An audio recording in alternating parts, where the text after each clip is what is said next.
Hi everyone, welcome back to Civics Part. How are you children? Hope you are doing well. Well, so we have been learning about what is democracy, why democracy. For the last few videos, we have been learning about this, and today let us discuss about the broader meanings of democracy. Broader meanings of democracy. We are in the concluding part of this chapter, and last of all, let me tell you about the broader meanings of democracy. So, you have learned so many things on democracy. Now, let me tell you and let us discuss the broader meanings of democracy. Already, I have told you democracy is people's government. It is the government ruled by the people. So, the ultimate authority, the supreme power, which is vested in the hands of the people in democracy. So, we have discussed about the merits and demerits of democracy, features of democracy. These things in the last videos you have learned. And now, lastly, let us discuss about the broader meaning of democracy. The most common form of democracy is representative democracy. What is the representative democracy? Today, in most of the countries today, we see representative democratic countries or representative democracies. What is representative democracy? Because the representatives are elected by the people, and these representatives are the leaders and they rule over the people. So this type of democracy is called representative democracy.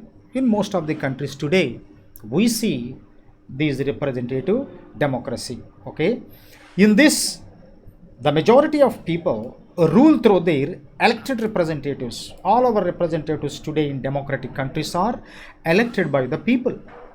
So we only, the people only, all the adult voters collectively choose or select their representatives, and in turn these representatives rule over the people. So this democracy is called elected representative democracy or indirect democracy. Okay, yes, it is also known as indirect democracy. Okay, later I will tell you the types of democracies. So the majority of people rule through their elected representatives, and this has become necessary because modern democracies involve such a large number of people. You know very well, today in every country we see large people, okay, large population. That is why it is not possible to have direct democracy. That is why in most of the countries today we see indirect democratic system or representative democracies. So all the modern democracies involve such a large number of people that it is physically impossible for them to sit together and take collective decisions. Generally, democracy is of two types, my dears. That is, number one, direct democracy, number two, indirect democracy. So, indirect democracy is also known as representative democracy. Representative democracy, that is indirect democracy. Today in the modern world, in most of the countries we see, except few, in most of the large countries we see, including India, we see only representative democracies or indirect democracies. But in direct democracy is different, because in direct democracy, where people of all the nation or people in all the country, all the people in the country converse together, assemble at one place, and collectively they choose their leader on the spot, and they take all the decisions collectively on the spot at a particular place. So all the people in the country can take part in such governmental activities. So that type of democracy is called direct democracy. Of course, only few countries, as I told you. At present, we see direct democracy in Switzerland. Okay, yes, in some cantons of Switzerland, we see direct democracy. Why? Because the country is very small in size, population is very scanty, very small. That is why all the people in a country can assemble at one place together easily, and immediately on the spot they take decision, or on the spot they can just by showing their hands, raising their hands up, they can choose their representatives on the spot, because they are very small in size. But large countries like India, this type of democracy or direct democracy is not possible. That's why in large countries today we see indirect democracy or representative democracy. So by means of elections, through elections, we select or choose our leaders or representatives as our rulers. So in indirect democracy, we just by casting our vote or exercising our right to vote, we choose our representatives in indirect democracy. But in direct democracy, all the people in a nation will come to a particular place, and on the spot they can select their representatives. That is the direct democracy. So since Switzerland is small in size, and since it has a small population, direct democracy is still existing in Switzerland. But in large countries today, only we see indirect democracy or representative democracy. Even if they could, the citizen does not have the time, the desire, or the skills to take part in all the decisions. Even if they could, the citizen does not have time, the desire, or skills to take part in all the decisions today. It is impossible. Yes, particularly it is impossible in large countries like India. That's why we are following indirect democracy. Here we have 130 above crores of people today. Yes, India's population today we have. That is why there is no scope to converge all these people at one spot. So that is why we are following indirect democracy or representative democracy. Because the citizens do not have time, or they do not have desire or skills sometimes to take part in all the governmental decisions. That's why we are following indirect democracy. Next one, it gives us a clear but minimal understanding of democracy and helps us to distinguish democracies from non-democracies. It gives us a clear but minimal understanding of democracy and helps us to distinguish democracies from non-democracies. And democracy is classified in two kinds, my dear. Just before I told you that democracy is broadly classified into two types. Just before, as I told you, there are direct democracy and number two, indirect democracy. So direct democracy is particularly existing in very small countries where small population exists. It is suitable only for small countries, but for large countries, it is indirect democracy which is suitable for those large countries like India. Then it is said that direct democracy functioned in ancient Greek and Roman cities in the beginning. Actually, in the ancient cities like in Greece especially, Sparta, Athens and Sparta, these are the ancient Greek cities where we saw this type of direct democracies, my dear. In the beginning, in the Greek cities and in some of the ancient Roman cities, this direct democracy existed. But nowadays, at present, in Switzerland, in some cantons, we see direct democracies. It is said that direct democracy functioned in ancient Greek and Roman city-states.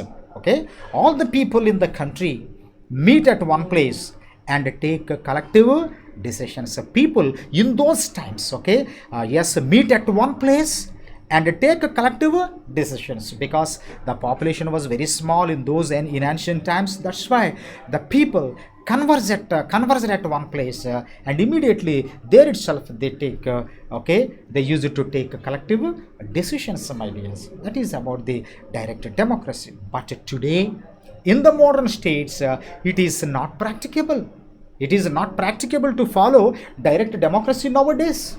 Okay, we have large population, crores of people are there. So that is why in modern times, or today in modern states, it is not at all practicable. It is impossible. It is not at all practicable. Okay, indirect democracy is also, as I told you, known as representative democracy. In the beginning itself I told you, indirect democracy is also known as representative democracy, because who are the representatives? Are the rulers or leaders. Okay, yes, they are called leaders. These leaders are representatives, are elected by the adult voters in the country.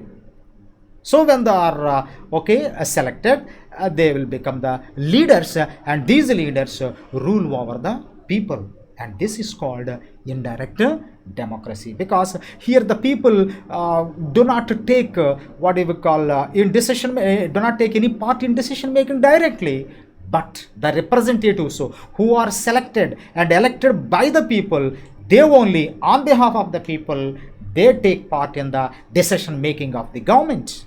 Okay, my dear children, that's why we as people, we are not directly taking part in the decision making. Okay, but our representatives, our leaders whom we have selected, and these leaders are representatives on our behalf, they are taking decision making. Okay, and they are sitting in the parliament, and our representatives are sitting in the legislatures, and on our behalf they are making the laws, for the country or for the people. Okay, on behalf of the people, our representatives are making all these laws, my dear children. Okay, that is why nowadays, in modern times, the direct democracy is impracticable. It is not at all practicable, but it is impracticable. Okay, my dears. And last of all, let me tell you, democratic decision making. Okay, democratic decision making. Okay, and there are conditions which are required, or we can say that requisites. Okay, yes, they are requisites. We need some requisites for the success of democracy. Requisites means conditions. Okay, yes, there are some requisites which are essential, required, or conditions are required for the success of democracy. Okay, in brief I will tell you what are the requisites, required requisites for the success of democracy. Number one, proper education. This is very important, my dear children. In democracy, voters should be educated and leaders should be educated. For example, if both all these representatives or our leaders are the people voters are illiterates, then they cannot contribute to the success of democracy. That is why, my dear children, here the representatives as well as the voters must be educated. They must be literate. Yes. Okay. If the voters are literate, they can choose the best leaders. If the leaders are educated, then they take the wise decisions for the edification of the people, for the welfare of the people. If they are uneducated, if they are ignorant, then they cannot contribute for the success of democracy. Ultimately, the democracy fails miserably. So, my dear children, here both voters as well as the rulers must be educated. So proper education is very important for both rulers and ruled. Both rulers and ruled must be educated. Right, that is the proper education is needed for the success of democracy. And then second one, independent press. Yes, press plays a very important role, but we are very fortunate enough here press which is playing a vital role, because ours is a big democratic country in the world. Yes, India is the largest democratic country in the world, so we have a free press here in India. But whereas in some countries where there is no freedom of press, yes, in dictatorship or in monarchical countries where we cannot see freedom of press. Okay, some restrictions are there upon the freedom of our neighboring country. For example, China, take for instance, there the press, okay, they don't have freedom of press there. Yes, because Chinese government imposed a lot of restrictions upon the press, so there is no freedom of press in China, our neighboring country. But whereas here, okay, we have freedom of press. So why for the success of democracy here, independent press plays a very significant role, my dear children. If the press is free, okay, if the press is independent, then the press can publish the views of the people. Yes, so that if the press is independent, then ultimately it also contributes for the success of democracy. Okay, yes, for example, when the rulers go against the wishes of the people, ultimately the press would bring it to the light. Okay, yes, that is why all the mistakes of the government would be brought to the notice of the people. That is why freedom of press is very important. Independent press is required for the success of democracy, my dear. First one, proper education is needed. Next one, independent press. And third one, effective opposition. Effective opposition, very important.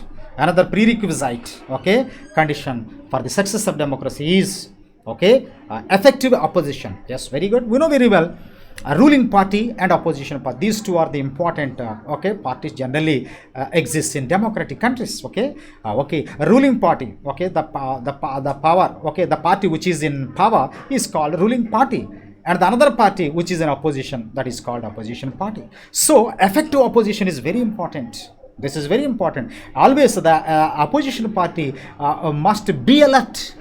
It must keep on the alert. It must always find the faults, okay, in the government. For example, if the ruling party or the ruling government is bringing any wrong policies, then ultimately the opposition party should make known to the people about the faults of the government. In such a way, it should bring, the opposition party should create awareness among the people. Then only if the effective opposition, if the opposition party is effective, then that contributes for the success of democracy. Have you understood, my dear children? That means on behalf of the people, opposition parties play a very significant role, and it will always check the government, in democratic countries. Okay, children, that is effective opposition party, very important for the success of democracy. Next one, local self-government. What are the local self-governments? In the lower classes, you might have learnt about the local self-governments, all the municipalities at the village level, gram panchayat, and at the cities, we can see corporations. These are, village panchayats, then municipalities and corporations. These are all the local self-governments, and they also play a very important role for the success of democracy, because in the local self-governments only the leaders are created. The leaders or the representatives get adequate experience and knowledge, in running the government, and they will become the future leaders only from these local self-governments. So these local self-governments are just acting as good training schools for the future leaders. So that is why, my dear children, here local self-governments also play a significant role for the success of democracy. And next one, social and economic equality. We know very well, dear children, today, in countries today, we see a lot of inequalities. We find social inequalities, we find economic inequalities. So a lot of inequalities are there, gender inequalities. So a lot of inequalities we find. But whereas a true democratic country must stand against all these inequalities, a true democratic country will weed out and wipe out all these inequalities. So moreover, here social equality, economic equality is very important. So a true democratic country will attain and achieve social and economic equality. So social and economic equality also very, very important requisite for the success of democracy. And next one, high moral values or high moral character. Yes, high moral character, high moral values Ethics, very important, okay, in democracy, particularly the leaders as well as the ruled people also must possess a high quality of character, okay, uprightness, sincerity, very important, my dear. So this is very important, but unfortunately in most of the democratic countries today, okay, this is totally absent, okay. So there is no moral character. When there is no moral character, ultimately that leads to corruption. So the leaders will become corrupt. When the leaders become corrupt, ultimately the fruits of democracy can't reach the people. So totally the democracy fails, my dear. So high moral character is needed both for, okay, rulers as well as the ruled. So high moral character plays a significant role for the success of democracy. And lastly, efficient leadership. Efficient leadership, proper leadership, good leadership is needed, my dear children. If the leaders are efficient, if the leaders are okay, wise, okay, if the leaders are talented or skilled, ultimately their leadership will certainly deliver goods, okay. Otherwise, okay, otherwise democracy fails. So efficient leadership is very important. Our representatives, our leaders must be efficient and wise. They must be skilled, they must be educated, yes, they must be efficient. Then only, okay, if there is good efficient leadership, ultimately the efficient leadership also contributes for the success of democracy. So that is why, my dear children, in a democracy every citizen must be able to play an equal role in decision making. Every citizen in democracy must be able to play. We have the responsibility, we are the part of democracy, we are also, yes, we are also part and parcel of democracy. That's why every citizen, every adult citizen must play a key role in the, okay, yes, functioning of democracy, particularly in decision making. In broader sense, no country can be completely democratic, yes, okay. Frankly speaking, no country can be completely democratic, okay. Every country is what we can call okay, grappling, yes. Every country is grappling, every country is groaning with some kind of problem today, yes. That is why, frankly speaking, no country is completely democratic. So many inherent problems are there in every democratic country, yes. In our country also we are we are also grappling with so many problems, inherent problems. So we have to overcome all these problems, then only it could be a successful democratic country. A lot can be done towards achieving real democracy, my dear children. Much is there. So much is there to be achieved, okay. Yes, much is there to achieve real democracy. That's why a lot of effort has to be made in this direction. So both people as well as the rulers must act, okay, responsibly. Then only the democracy will be successful, my dear children. So all this come under what is democracy and why democracy, my dear children. So in the past okay, videos, you have learned so many things, okay, about this topic, my dear children. So go through the textbook and keep reading the textbook, okay. So if you have any doubts, okay, just ring up to me and I will answer to your questions, okay, my dear children. Okay, with this I conclude this video, okay. The chapter is completed and titled what is democracy, why democracy. Okay, thank you very much for viewing this program. Thank you, my dear children.